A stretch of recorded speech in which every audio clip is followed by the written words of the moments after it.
And we're on. Right, everybody. So I'm going to mute everybody. Give me 2 seconds.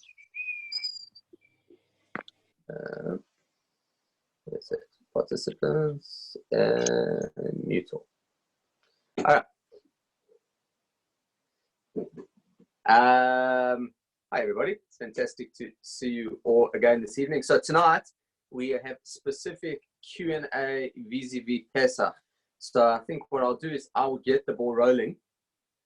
I did send this out on, you should have all received the email from the shul today with a lot of information on how to not only kasher your kitchen, how to kasher utensils, how to kasher them yourselves with boiling water and the like. There's a whole instruction pamphlet there. A whole explanation of a link to the kasher guide for Pesach, as well as the subsequent guide that went out today about new leniencies and things that you can get this year that ordinarily you can't, which I'll talk about in a second.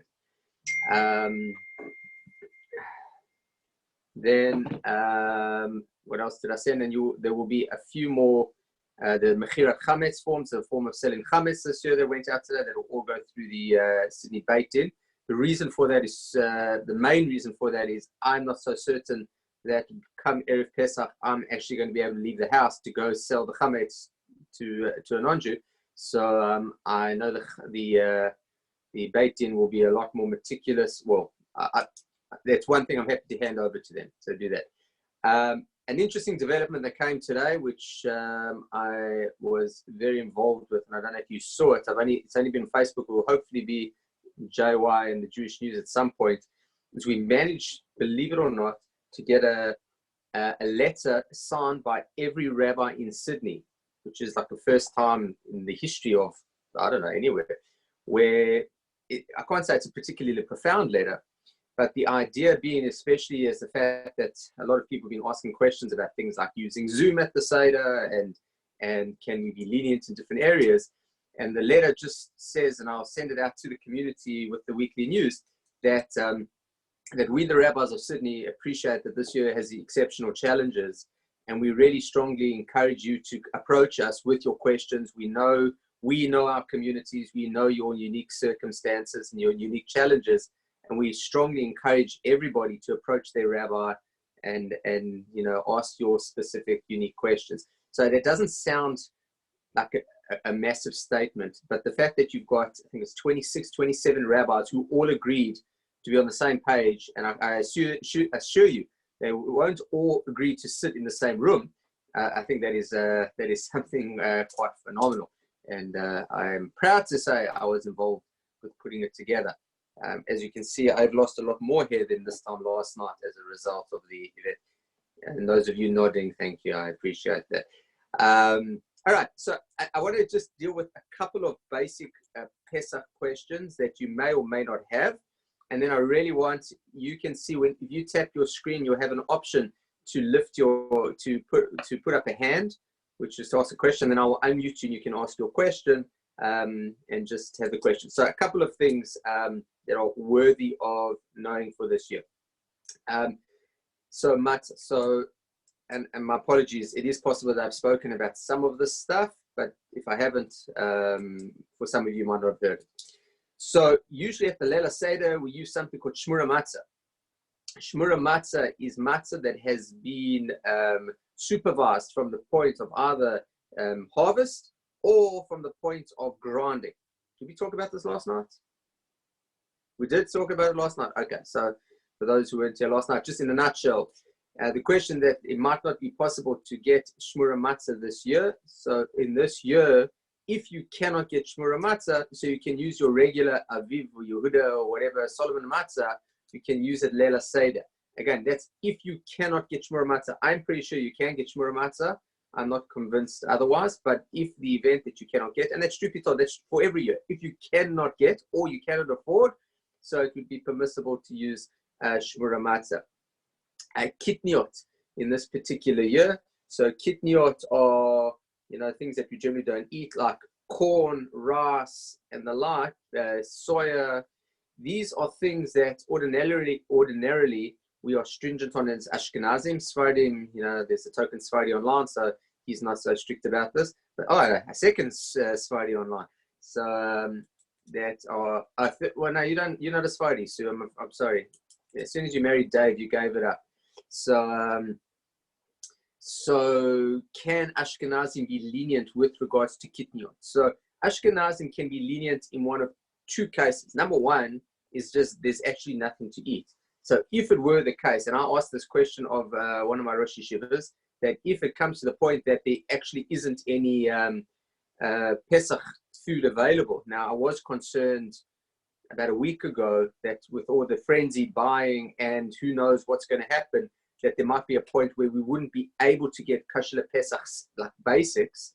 So the concern over there was, what do we do if we don't have? And if you cannot get, so then you could rely and have rice and chickpeas. And so I don't believe that is the case this year. However, the other exception to the rule will be people that need to have it for sustenance. So children, so it's very small children, often a lot of the baby formulas and the like are kitniot based. And similarly with the elderly, there are people who they need it for nutrition and there are no suitable alternatives or no affordable alternatives. And affordable doesn't mean I don't want to spend the money, but rather I can't afford to spend the money. So then there would be leniencies with regards to kitniot and the like. Dean Ginsberg, you can come back. Anyway, thank you. Come back. Come join the show. All right.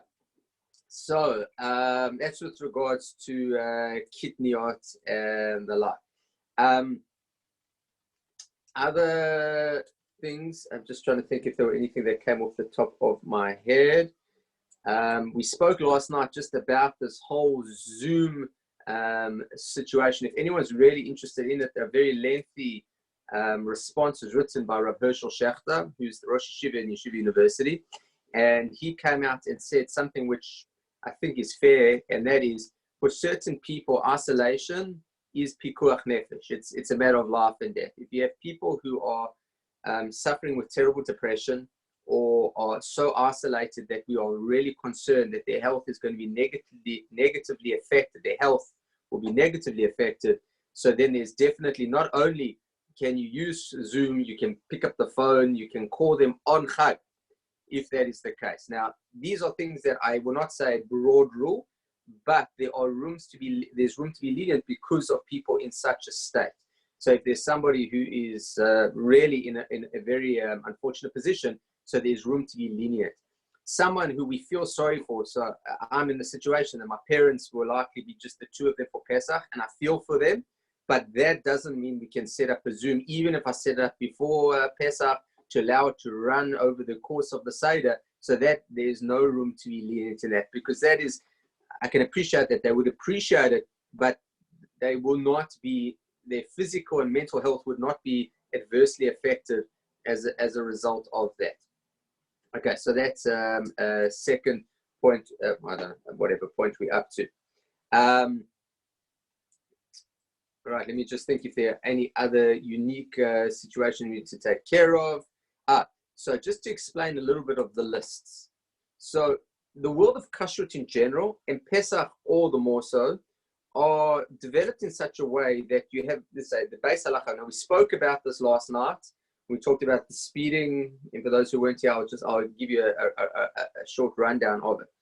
So the base halacha is that you're not allowed to eat chametz, and you're not allowed to even own chametz. And that's the only one of two places in the Torah, and there are brownie points, anyone can tell me where the other place, and where not only is the prohibition prohibited, but there is a fence around the prohibition that is of Torah origin. Meaning, so ordinarily you say, you don't, you're not allowed to write on Shabbat. So that's the Torah law. And the rabbi say, don't pick up a pen on Shabbat. That's the fence. So most fences are rabbinic origin. Pesach, the fence is a Torah origin because it says you're not allowed to eat chametz and you're not allowed to own chametz. So that is a stringency. So because that is a stringency, the rabbis piled more and more stringencies onto things regarding Pesach. And same with regards to kashrut, which is why if you've ever asked me a kashrut question, I put the meat spoon in the milk dishwasher, I made a mistake, I used the meat bowl with the milk soup and whatever. 9 times out of 10, the answer is going to be don't worry about it, because we've got all these levels of stringency, and when you make a mistake, it means you're still like, it's like if you literally, what does a fence do? So if there's a fence by a cliff, the goal of the fence is to stop you falling off the cliff. So if you jump over the fence, you haven't fallen off the cliff. You're just closer to, and you're in a more dangerous position, but you're still safe. So that's the goal of the fence. The fence is there to make sure you don't fall off the cliff. So the same as the fence of halacha makes is that you don't break the halacha. But if you fall over the fence, the halacha is still intact. So similarly with regards to kashrut, if you make a mistake, so it's still okay. But these are things that what we call b'di'evid, that once it's done, it's done. But you don't go in saying, I'm going to go and jump over fences because I'm a recluse. We don't do it like that. Now, when do we say that you can, jump the fences? So when there's a good reason to. So that's when it comes to years like this. So, for example, one of the things, the kashrut guard that came out today, and the UK London Baiting guard is even more lenient than the Sydney one. I imagine the Sydney one will, in time, come more lenient as well. But they're like, for example, or nuts, or sugar, or salt, fruit juices. A significant amount of fruit juices are allowed, except ones that have A, B, and C. All soda waters, as long as there's no carbon dioxide in them.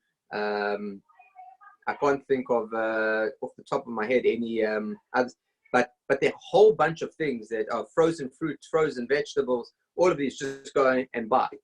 Now, why this year all of a sudden you're allowed to do that is because there's just a lack of options this year. So we loosen the stringencies.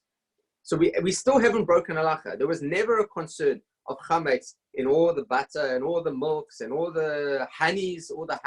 There was never really a concern that there was chametz in it. But in years, we try to say that, if you're going to use honey, use supervised honey. If you're going to use milk, go and make sure you're using milk that has had a supervisor going to the factory and the like. So that's what we do. But in this year, we're going to be more lenient. And so that's why we moved down to the base halacha and other areas. The one thing that London had that I didn't see in the Sydney one, which is probably the only one that matters, is tuna. Because they use tuna that's in mineral water or in brine, and that you can use. Sydney has not. Now, if I'm not mistaken, almost all tuna in the world comes from Thailand. So imagine if the London allows it, then there's no reason that they shouldn't be able to have it here. Now, again, all of this has to do with because it's not accessible, not because we can do it. So if you've got 2 bottles of soda water, you've got, let's just say, I think the Schweppes one is okay. And then you've got, I don't know, Woolies no-name brand. And now this year we say, well, I can use either of them. The Schweppes cost $1.20 and the Woolies cost 90 cents. So I really think that unless, if the 30 cents makes a difference to you, then okay, then there's not an issue. But if the 30 cents, it's just, well, why should I waste 30 cents? It's because the leniencies are there for people who need it, because you can't get the Schweppes. The Schweppes isn't available. It's only the Coles or the Woolies one. So that's when you can use it. So that's how these leniencies work. But take the guide, and as long as you follow the guide, you should be fine. I tell you something happened a couple of years ago. Now this is, I just want to see if the person is online here. No, I don't think they are. No, maybe they are. But I had an instance a number of years ago where I was at the supermarket and they had run out of regular cooking oil. And I was with someone who keeps kosher, and they said, "Oh, you can use olive oil. The kashrut authority says you can use olive oil. Just regular olive oil is fine." Well, let me put this way. That's what I think they said. They might not have said that, but I thought so. I said, "Oh, fantastic!" So I went and bought olive oil, cooked my whole Seder meal, and then someone calls me and asked the question. They said, "Rabbi, I can't find pure virgin olive oil for the Seder. Can I use regular olive oil?" So I said, why not? I think because the kashrut guide says only extra virgin olive oil. So I'm like, what am I going to do? So my mistake was, and it's like because someone in the aisles tells you something is not a reason to do it. Now, as a rabbi, I should know that better than anyone, because the amount of questions I get when someone someone said this is kosher and someone said no, and the rule is do not listen to those people. But in this particular case, I made a mistake. So I thought, oh, gewalt. So, I mean, it's nearly Erev Pesach. I cooked a whole Seder for ich weiß how many guests I was having. And not only have I chametz up there, or maybe my entire kitchen is chametz, all my utensils are chametz. Oh, what are we going to do? So I called a Rabbi Gutnick, and I said to him, I've cooked it all with regular olive oil. He said, it's fine. Now, interpretation means it's not chametz. Even if you use it, it's not chametz, but better use extra virgin. Extra virgin olive oil does not cost a cent more than regular olive oil. And because of the way it's manufactured, it is less prone to chametz concerns. So therefore, there's no reason to use regular olive oil when you can use extra virgin. But if, like me, you made a mistake, so one can perhaps be lenient in that regard. Okay. So those are some of the questions that have, I've been dealing with over the last few days. I now would like to, since it is a Q&A, and in order for me to A, you need to Q. So I now open up to anyone who would like to either unmute yourself or put your hands up. Baruch Hashem, there are a lot of you tonight.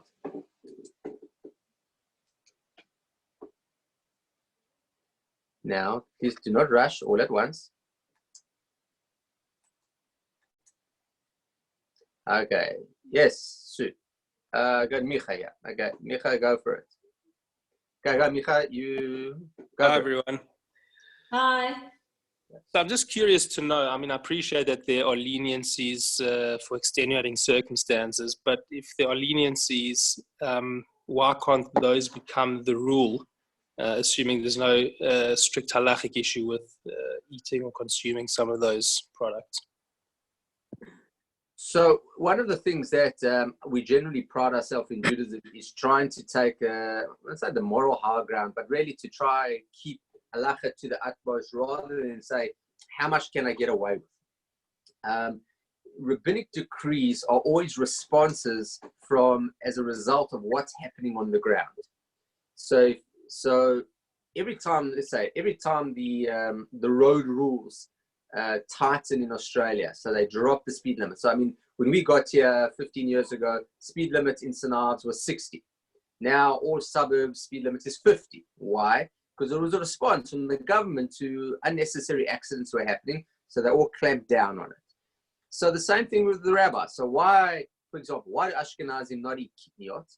Because kitniot, there are a couple of reasons that are given, but it's either because kitniot was stored with chametz, so the rice was stored with the regular grain, and there was a concern that you're going to be cooking rice, and within the rice there'd be a couple of kernels of grain, and it would make the whole thing chametz, and you'd come to eat chametz. That was the concern. Now it was happening. That's why the decree came in. So every time there's a decree, there's a certain rabbinic rationale behind why we established it. So it is at times that the rationale is no longer relevant, but with most of this stuff, it is still relevant. And there are still concerns because let's just say we said, all right, you can have soda water. And then someone goes and gets a carbon dioxide based soda water, which is sourced in chametz. It's made from, I understand the carbon dioxide is sourced from some chametz process. And then they come in and then they have it. And so, with us being so lenient on all the soda waters, except they'll end up having all the soda waters included. So that's where rabbinic decrees come in. There is a logic behind it. You do find often that people who flout rabbinic decrees. There's a pasuk that comes out of the book of Mishle, book of Proverbs. It says, "Poretz geder yinachshu nachash." No, yinachshu nachash. That someone who breaks down fences will be bitten by a snake. The way the Gemara understands it is that when you break down rabbinic fences, it will come to bite you. And that will happen when people will say, I'll jump over the fence and just peer over the cliff and I'll be all right. I'm safe. I'm stable on my feet. I'll be okay. They jump over the fence and then, they transgress. Pesach is a huge thing. I mean, Pesach is eating chametz on Pesach is the same as eating food on Yom Kippur from an Avera point of view. It's a terrible crime. It's you know, in the realm of Torah prohibitions, it's like after capital punishment, it's the next one. So we do want to protect it. So it's really the leniencies of going back on the Ikar Halacha, on the base Halacha, are there when you need them, when you're in a pressing situation or the like, but definitely not as a what we call a lakatchila. All right, I just got a question over here. How do we honestly do the affordability test when considering whether to buy a kale kosher Pesach super product or not, when everyone is feeling the squeeze? Okay, so you know, questions of degree are always very difficult to answer. Like, when do I know whether I can afford something or can't afford it? So I've got here. So let's just say, let's use our soda water, the analogy. So can I afford or can I not? I think we are in a time where we need to take a real solid look at ourselves, whether we are using it as an excuse or we're feeling pressure. I think if you're feeling legitimate pressure and you're really concerned that this, you know, job uncertainty at the moment and fear, you know, what's going to be, then I think one can be really rely on the leniencies with regards to the stuff. Again, talking about the soda water analogy, I'm not saying that, you know, just go do whatever because you think it's okay. But if there are definitely kosher Pesach and non-kosher Pesach, if you're feeling the pinch and it's weighing on your mind, not like, hey, I can save a few bob, but you know, I really want to save this. So I think there's really, you can rely on it. That's what the leniencies are there for. And I would be kind to yourself, because mental health is also important. So putting yourself in, and Pesach is an expensive festival at the best of times, although dare I say this year will be considerably cheaper for most of us. Yeah. All right. Okay. The question that I got. In this case, must you serve meat at the Seder? Well, meat at the Seder is really consistent, if I'm not pretty much with meat at every Shabbos or Yom Tov meal. I don't think it's independent of all the other Yom Tovim. That, you know, a festive meal is one that is usually accompanied by eating meat and drinking wine. That's the way the Rambam comes and says it. But you know, if Taka, you're in a situation where eating meat is a luxury that you can't afford. So there's a fascinating statement in the Rambam. It says, which means make your Shabbos a weekday rather than need, you know, ask for handouts. So if a person means that you got to drink water and eat bread on Shabbat rather than, you know, have to beg or ask, then that's better. So definitely, when you feel that by eating meat, it's really going to put pressure on your budget, then you definitely, you know, unreasonable pressure. So, I mean, if you're eating meat Monday to Friday, and then you say, I can't do it at the Seder, so then, yeah, I think it's being disingenuous. But if you legitimate, you've stopped eating meat because it's just unaffordable, and so you've gone a vegetarian lifestyle, and having meat on Leila Seder is a luxury that you can't afford. I have to hear that. I could also hear the logic of someone saying, you know, it is a luxury, but, you know, Leila Seder is important, so we're not going to have overflow, but we're going to, within our means, we're going to be able to have a bit of meat to make it a bit more mechubad. The Seder meal should definitely be more impressive. There's Wednesday night should be more impressive than the Tuesday night meal. But I don't think it has to be the feast of all other years. All right. People are typing me questions, so if you might want to type, because I will get to these. Okay.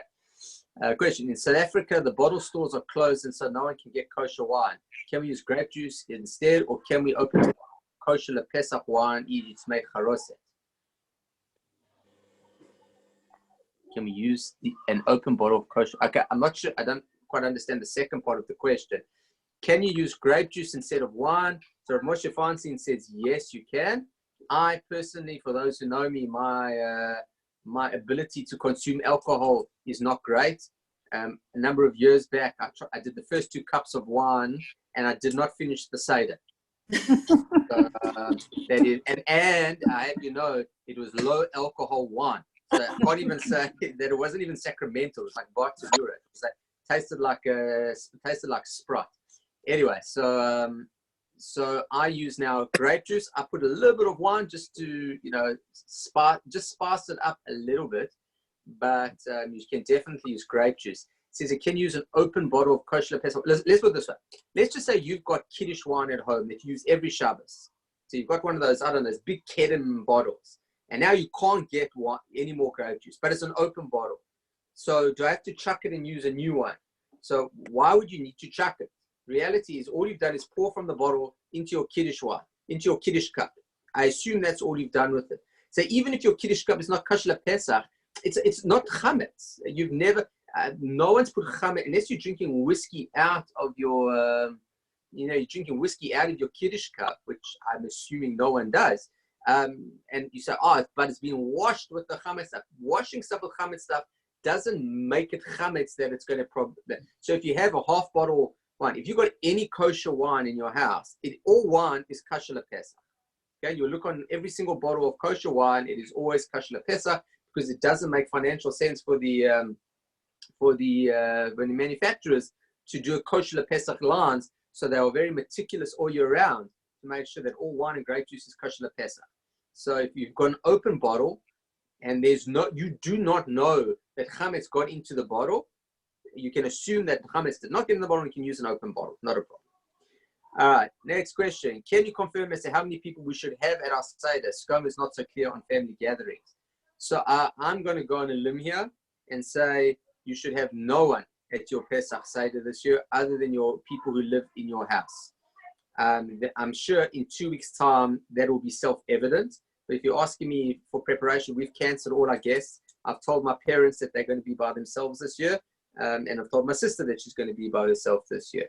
And it's really unfortunate. But and I understand that with people with elderly parents and the like, we really got to look at this as a year that is going to be a year of difference, which I suppose in Lela Seder is important. But it's going to be a year of difference. But for the health and safety of everyone, we've just got to, we've got to clamp down. I mean, it's interesting. I had a fantastic, excuse me, I just hear sibling rivalry. Okay. I had a fantastic episode today. So Yehuda's just come from overseas, and because he rushed out of Israel, he didn't bring enough pairs of shoes. So he needed a pair of sneakers to run in. So, and he's going out of his mind. We've been in lockdown for 10 days, and he can't run on the treadmill. So I put out an SOS to the Sanav's family community group, whatever it is. And the guy from Shoe Guru, which used to be Athletes Foot Locker, the guy Mamish came to our front door. He did this, he gave Yehuda a shoe. Yehuda went in and tried it on. Then the guy went out, and the guy came in toughness. And then he said, "Okay, done the right size." Went back. He came again, and he sold us a pair of shoes. And the service is unbelievable. But that being said, it's like I'm sitting here in quarantine. I'm like, I don't know where this guy's been, or whose hands he's shaken and the like, or what. The guy's in the center. So I mean, I'm not. I don't know if he should be more scared of me because I was overseas, or me more scared of him because he's in the public. But to now bring people into your home, see, I think that we got to just think big here. We got to think next year's another year. So this year is going to be a tough Seder.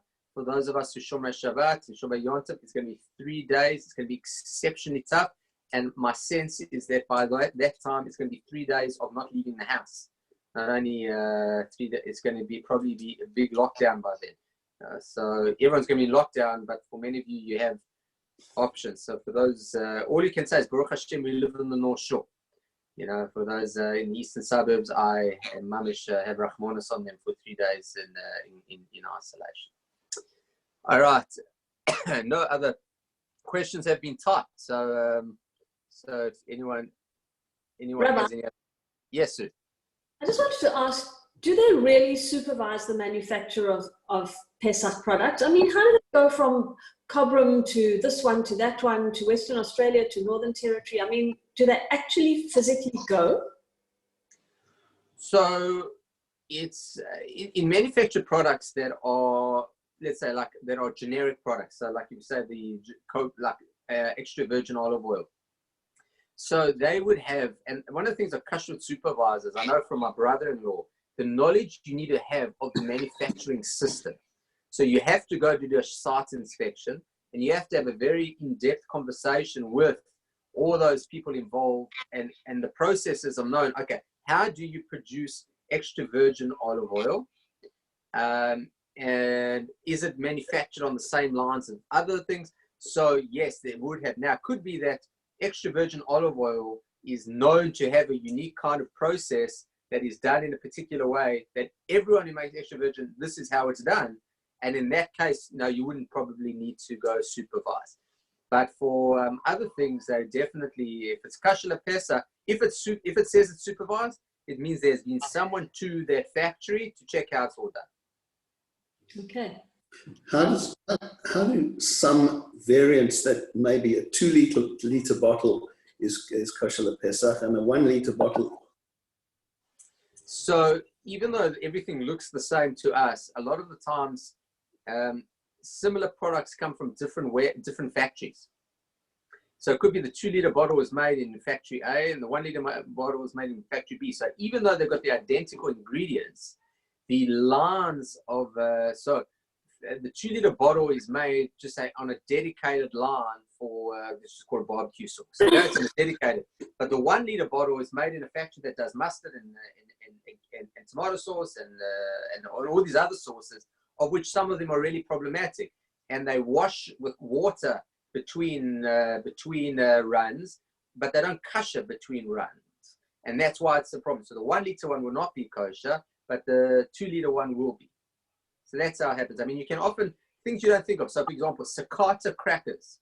So you go to Sakata crackers. So the plain ones are kosher, are not kosher, but the whole grain ones are kosher. Why? So you turn them over. The plain ones are made in Cambodia, and the whole ones are made in Thailand.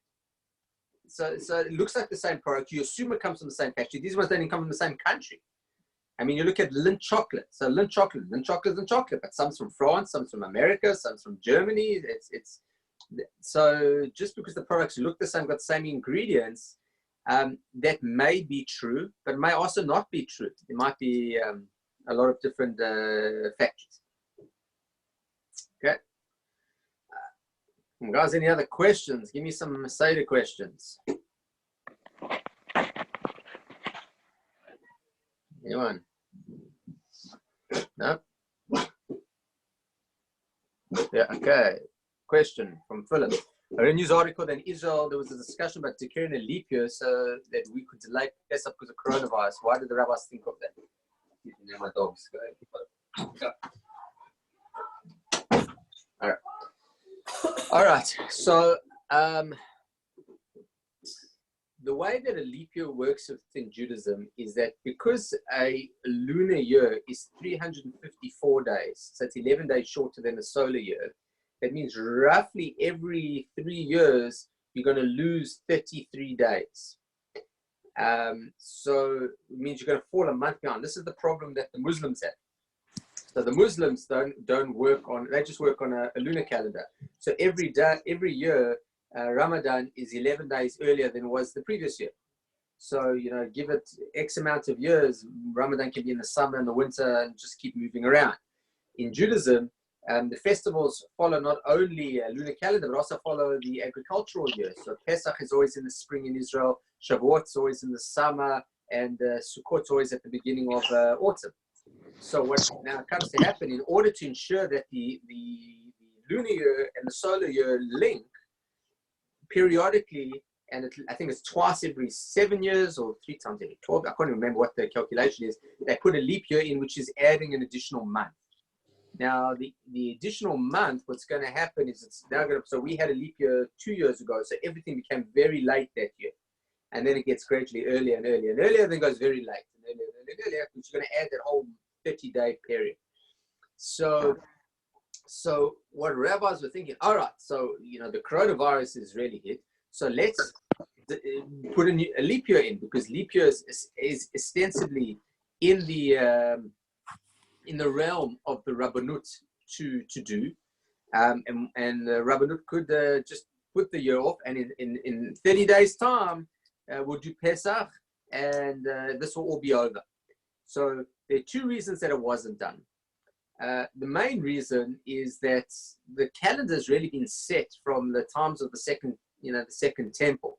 So the calendars, the rabbis don't, I don't know what's, they don't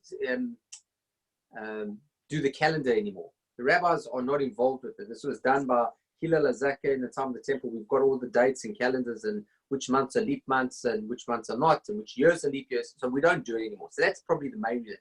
But if you want to talk about a pragmatic reason, is the idea that in 30 days time, so unlike Donald Trump, I think most of us are aware that in 30 days, it's unlikely to be much better than it is now. And there is a significant chance that things are going to be much worse. So if there was reason to say, I don't know, let's just say there's a terrible storm, let's have bushfires or whatever, and then in a month's time, these things will all be gone. So then you could hear a little bit of the logic. But as things are going, I mean, China, if you believe it, are coming out of it. But they started in January, so December. So we're 3 months down the line.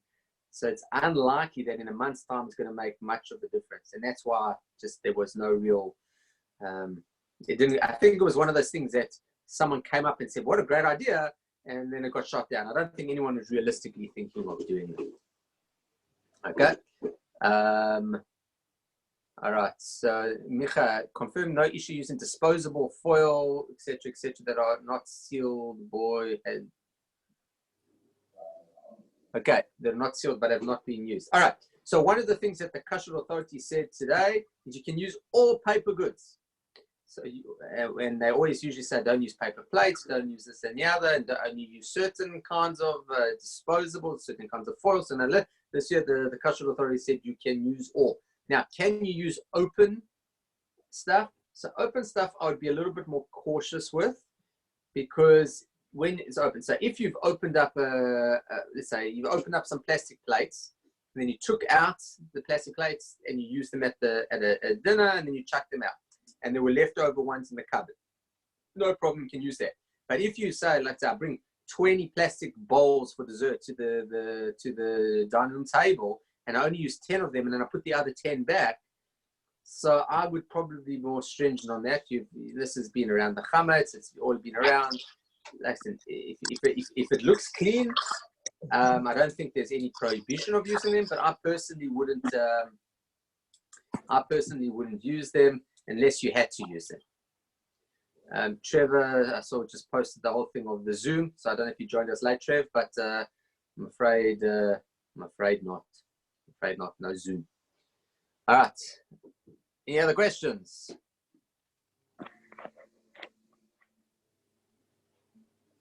On everyone? Someone must have some questions. The cottonseed oil has got a whole lot of white like flakes in it. Yeah. Is it harmless? Is it... Well, it doesn't look good. I don't know if it's called, it's vegetable oil. It's called vegetable oil. You're talking about the Solomon stuff that... yes. It's got like called vegetable oil. Yeah. It looks like it's actually like solidified. I don't know how you're supposed to use it. Yeah, It's very unappetizing. I'm going to go on a limb here and assume that it's okay to use. As bad as it looks like it's last year's stock. That's what it looks like. Although last year we couldn't get it. Just give me 2 seconds, ladies. Excuse me. So I can't see any reason why not to use it, but yeah. So they say on the KA you could use virgin olive oil, and you said extra virgin. Yeah, we'll use that. Okay. Good. Any other questions? So I'll throw a few in. Can you use old open packets of matzah, old stuff from last year that you've got stored in the Pesach cupboard, or old spices and the like? Be reasonable. If you just got to be logical with regards to this stuff. If it hasn't come in contact with chametz, then you can use it. If it has come in contact with chametz, then don't use it. I think it's as simple as that. The same thing when it comes to kashering, like people kashering their kettles. So the only question you ask is, has your kettle ever been used for chametz? And my guess is your kettle's been used to boil water and nothing else. So then why do you need a new kettle? Just like people go a little bit crazy with stuff. I'll tell you a few other ones. And some of these are ones that I do based on my rabbanim. And there are people who are stringent. By all means, let them be stringent. But I'm not stringent with them. So detergents do not need to be kosher Pesach, even though they have them. The KA today came out and said you don't need to buy kosher Pesach detergents anymore. I hold you never need to buy kosher Pesach detergents because people don't eat detergents. And even though it goes on your plate, my guess is your plate has been thoroughly washed of the detergent by the time you get it. No one wants detergent on their plate. Number 2 is toothpaste does not need to be kosher Pesach. Why?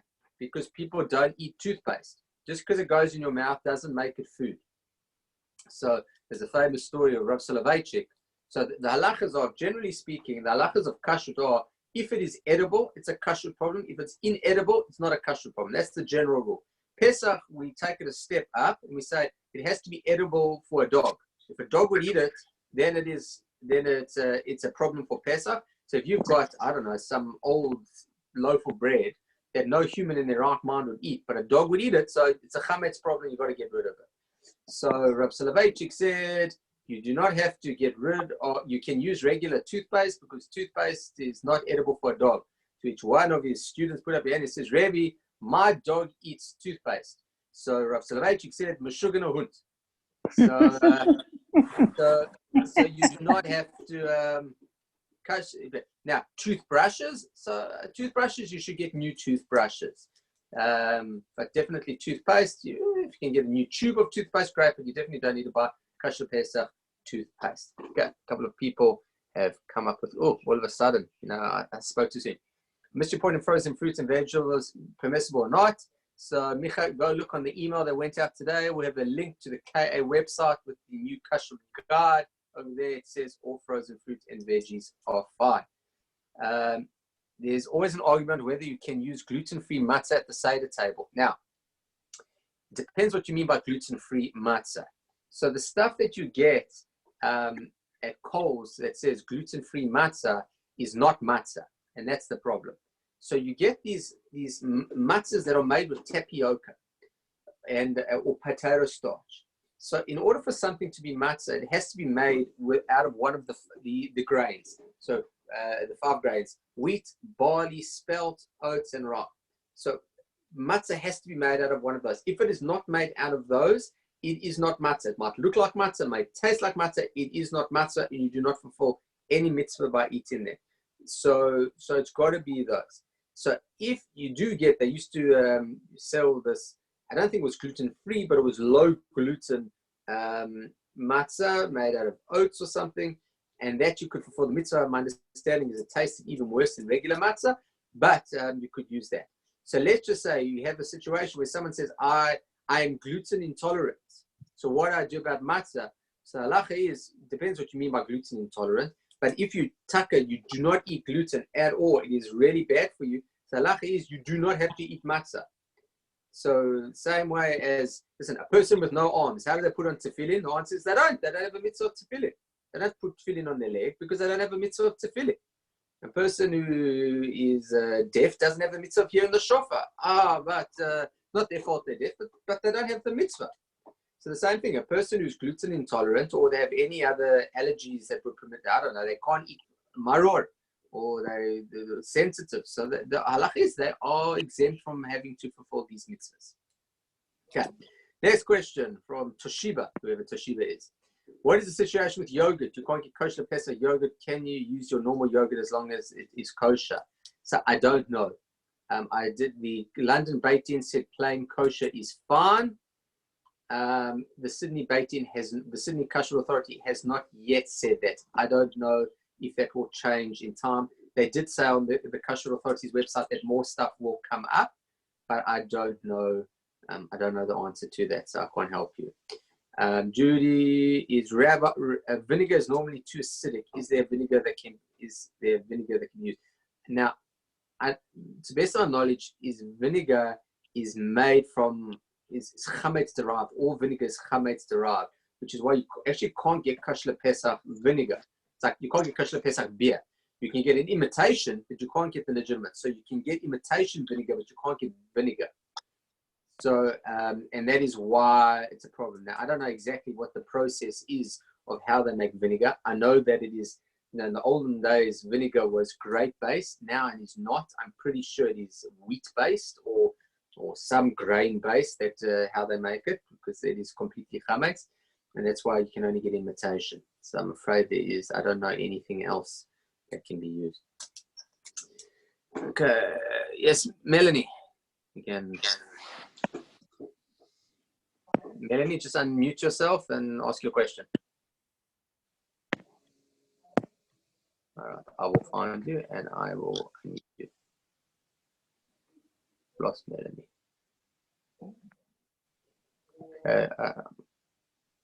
Okay, Mel, you're unmuted. Ask your question. Melanie? No, okay, Melanie's not there. Okay. Okay, so Pat has put something on the London Baked-In. You can all read it on the chat there. Okay, is this a question, Pat? I can't say this is just a statement. Okay, let me just read it. Similar note to yogurt. The London Baked-In said all yogurt is considered kosher Pesach based on two circumstances. Question, okay, based on certain circumstances. Number two, why? Is an issue using opinions from different kosher authorities in general, but especially during Pesach also. So the kosher guide in Melbourne says that you can use this. The kosher guide in Sydney says you can't use it, or vice versa. Can I rely sometimes on the kosher guide in Sydney and Melbourne? I know in Melbourne, so the Melbourne say you can't have Slurpees. Sydney says you can have Slurpees. So Melbourne kids, when they come to Sydney, the first thing they do is get Slurpees, and now that to me is ridiculous, because the Slurpees in Melbourne and the Slurpees in Sydney are the same Slurpees. They come from the same factory. Everything's exactly the same. But that's not necessarily the case in different countries. Different countries have different laws, and so and different manufacturing processes. And even though there might be a lot of similarities, you need to know that they are the same. So certain things you definitely can assume are the same, because if you are buying goods that are manufactured in China, like disposable and plastic goods and the like, so that none of it's made here. So, Chicago's getting them from China and we're getting them from China. And if Chicago said they're okay, so we can say they're okay. So then in those cases you can.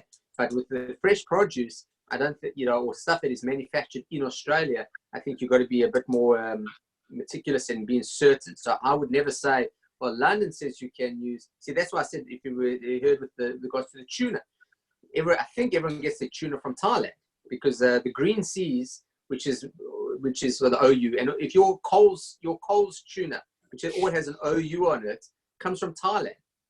So I'm assuming that the green seas, which is an international thing, which is also OU in America and is OU in England, is all from the same factories in Thailand. I could be wrong, but assuming that's the case, if London uses them, there's no reason that we couldn't use them as well. But you'd need to know that, so you'd have to do the investigation.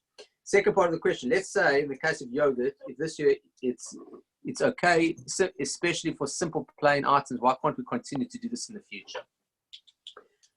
So I think it's just consistent with what you said before. Clearly that you're relying on certain stringencies during the regular years, that this year we're relaxing. Again, if a person were to come and say, I don't care, you see it's all kosher, I can just use my regular, you see, I don't know, let's say regular soda water, I can use it every year because last year we can use it every year. So halachically, true, but there's, it is a, it is something that is got to be done on a case-by-case basis, understanding that we are not here to make life, here to make life a little bit simpler this year. We're not here to what's called porek all, to throw off the yoke of responsibility. Wendy's got a moral dilemma, not wanting to go to the shops that much and feel bad for but supporting them if other, not wanting to go to the shops very much and feel bad, but supporting them if other new products come in, feel bad not supporting them, especially they're getting yogurts or cold drinks. Listen, I think we're in a situation where we need to do what's best for ourselves and responsible. So some of the dilemmas that I've spoken about in different circumstances is being aware that not only are we scared, but a lot of people are feeling the pinch, financial pinch at the moment. And so definitely small businesses and the like, we should try our best to be able to support them. I'm really not concerned about Coles. I'm really not concerned about Woolies at the moment. I think they are doing just fine. They've had 4 Christmases in a row. So I'm not that concerned for them. I think everyone is not going to use this year. So let's just say they don't sell all the Pesach products this year and they have a large surplus. I would be surprised if that influences the buying for next year, because everyone's going to look at this year as an exception. So I wouldn't feel bad for that. And if you are, if you want to go to the shops because you want particular products, great. But I wouldn't put yourself in a position where you think you should go just because they've ordered in. We've got to support it. Otherwise, it's going to look bad for the Jewish community. This year is a unique year. All right. If I develop symptoms on Chag, can I break Chag to get a swab? Swab is not per se therapeutic. Even if positive, given it is Chag and we were at home, we're unlikely doing anything differently anyway. I think, so the question of if you're developing symptoms on the Chag, I would find a doctor, and I suppose it depends what symptoms. So I've heard so many different ways that you're going to feel something. So I've been back from overseas since last Tuesday. So this is my 9th day in isolation. People say, oh, you're only going to start, if you have symptoms, you might only get them in the 10th day, you might only, whatever the case might be. I have no idea. But I don't know, I really don't know what to tell you. But if you can find a doctor, I'll put it this way.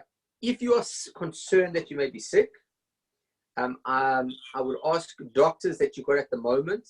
So if you're a person who's not going to be able to get on the phone and you're Shomrei Shabbat, so you're not going to go to the doctor unless you feel there's an emergency, I would get an answer before Chag to say to them, what should I do if I get these symptoms? And if the doctor says to you, listen, if you feel like this, get a doctor, go to the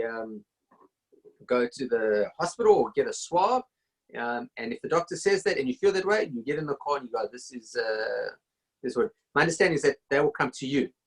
So not that you'll go there, but definitely if that is the concern and you feel that you would need a swab, then I don't think you should be lenient with regards to it. This is serious stuff we're dealing with. Do not err on the side of breaking Yontif. Do not err on the side of life.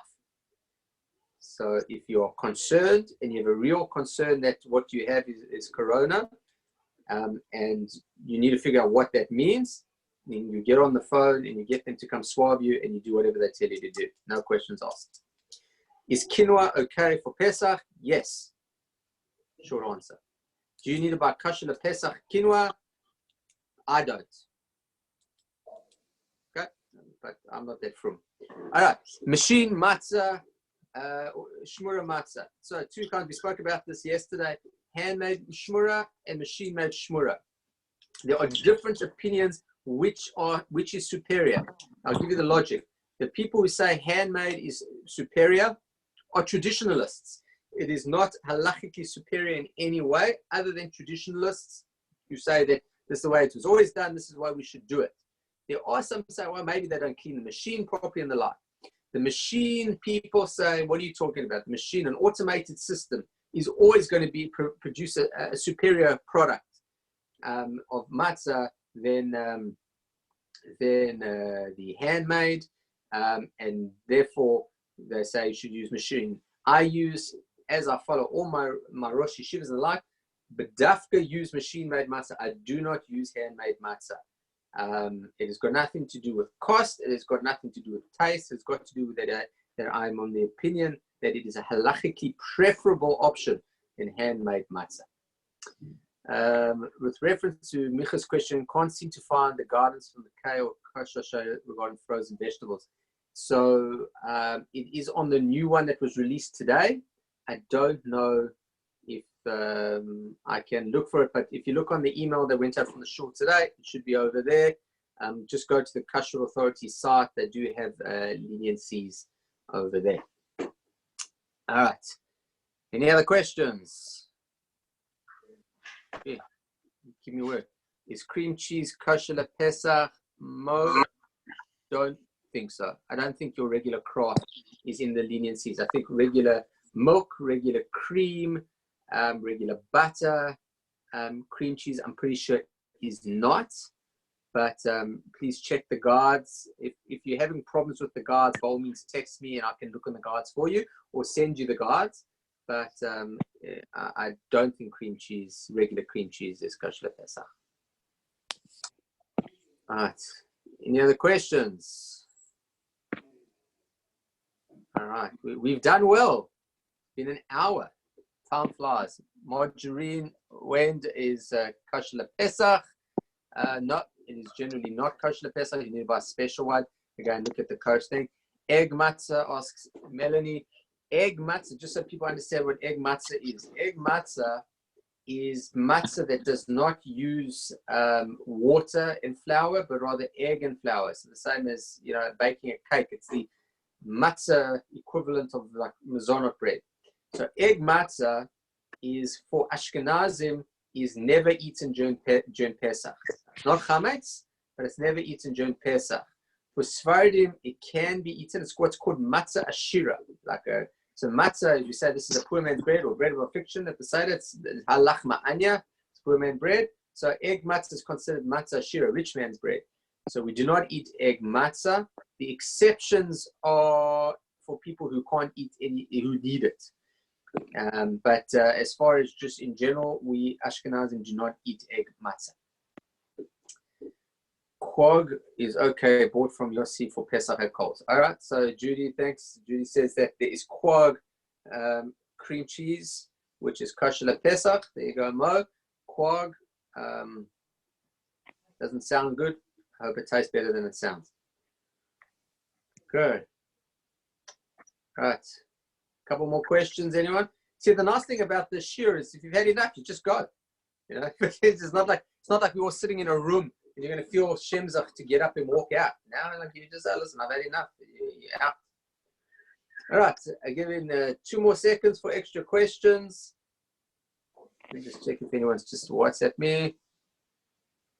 Okay, Wendy, didn't see. I would look at your junk mail, went out today. Sometimes I do find that it goes in goes into my junk mail. Check it out.